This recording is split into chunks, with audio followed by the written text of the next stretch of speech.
सुनहरा दिल वाला कलाकार। इलियास शहर के बीचों बीच एक छोटे से सादे से घर में रहता था।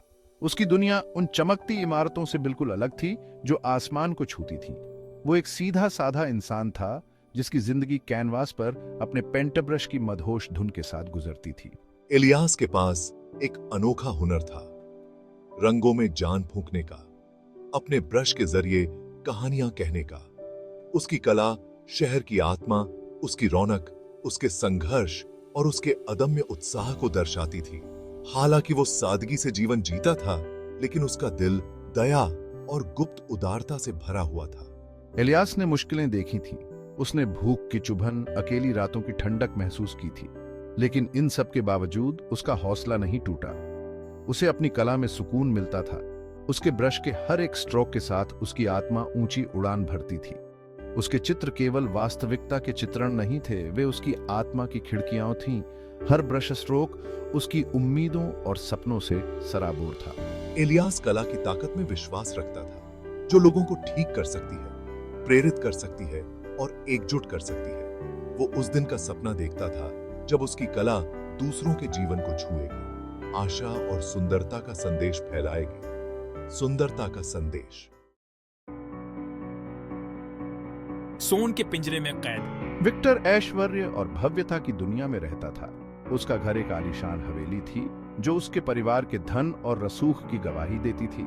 फिर भी विलासिता की इस चक्काचौंध के पीछे विक्टर एक ऐसी खालीपन से जूझ रहा था जिसे दौलत नहीं भर सकती थी। उम्मीदों का बोझ, समाज की लगातार छानबीन ने उसके जीवन पर एक साया डाल दिया था। उसके दिन सामाजिक मेलजोल और खोखलेपन से भरे कामों के एक नीरस चक्र में फंस गए थे, जिससे वो खुद को अलग थलग और अकेला महसूस करता था।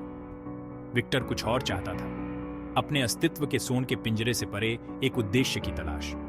उसने दुनिया की सैर की थी, विलासिता से घिरा हुआ, फिर भी उसे अपने अंदर एक खालीपन महसूस होता था। उसके पास सब कुछ था जो पैसों से खरीदा जा सकता था, फिर भी उसके पास कुछ ऐसा नहीं था जो कहीं ज्यादा कीमती था। सच्चा जुड़ाव, अपनेपन का एहसास। विक्टर एक अलग तरह के जीवन की चाहत रखता था, अपनी पहले से तय राह की सीमाओं को तोड़ने का मौका। वो दुनिया को एक अलग नजरिए से देखना चाहता था, अपनी अमीर परवरिश की बनावट से परे जीवन का अर्थ खोजना चाहता था।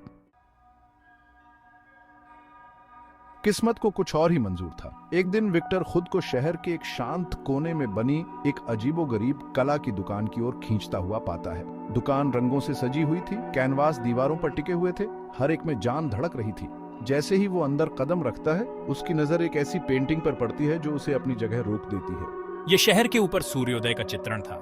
कलाकार ने आशा और नई शुरुआत के असली सार को पकड़ा था। विक्टर मंत्रमुग्ध था। दरवाजे के ऊपर लगी घंटी की आवाज से चौंक कर इलियास ने ऊपर देखा। उसने एक युवक को देखा जिसके चेहरे पर एक थकावट साफ दिखाई दे रही थी, जो उसकी जवानी को झुठला रही थी। शुभ दोपहर, क्या मैं आपकी मदद कर सकता हूँ? विक्टर एक पल के लिए हिचकिचाया। यह सुनिश्चित नहीं कर पा रहा था कि उसके भीतर उठ रही भावनाओं को कैसे व्यक्त किया जाए। यह पेंटिंग, यह असाधारण है। धन्यवाद। इसका नाम है एक नई सुबह।